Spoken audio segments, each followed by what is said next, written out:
आऊज़ुबिल्लाहिमिनश्शैतानिर्रजीम बिस्मिल्लाहिर्रहमानिर्रहीम। प्यारे दोस्तों, बहनों और भाइयों, अस्सलामु अलैकुम। उम्मीद है आप सब खैरियत से होंगे। मैं हूँ साजिद शाह और आप देख रहे हैं अल सैयद हेल्थ सेंटर। प्लीज़ हमारा चैनल सब्सक्राइब कर दें और लाइक और शेयर ज़्यादा से ज़्यादा करें। दोस्तों, आज मैं आपको शुगर का एक देसी तरीका इलाज बताने जा रहा हूँ। दोस्तों, शुगर एक मूज़ी किस्म की मर्ज़ है। ये इंसान को अंदर ही अंदर खोखला कर देती है और इंसान को बहुत ज़्यादा कमज़ोर कर देती है।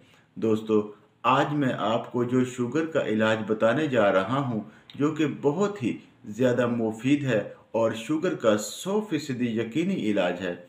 दोस्तों, आपने इसे तैयार करने के लिए अनारदाना 1 पाव, सूंठ 1 पाव और पुदीना 1 पाव ले लेना है।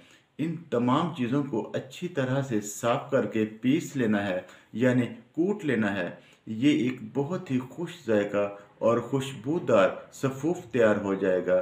दोस्तों, आपने जो सफ़ूफ तैयार करना है, इसका 1 चम्मच सुबह, दोपहर और शाम खाने के बाद पानी के साथ इस्तेमाल करना है। दोस्तों, इंशाअल्लाह बहुत ज़्यादा फ़ायदा होगा। दोस्तों, आखिर में मेरी वही गुजारिश कि अपनी सेहत का ख़ास ख्याल रखें, मुतवाज़न और अच्छी ग़िज़ा का इस्तेमाल करें, रोज़ाना सुबह वर्जिश ज़रूर करें और खाना 32 बार चबा कर खाएँ और पानी खाने से आधा घंटा पहले या खाने के 1.5 घंटा बाद पिएँ।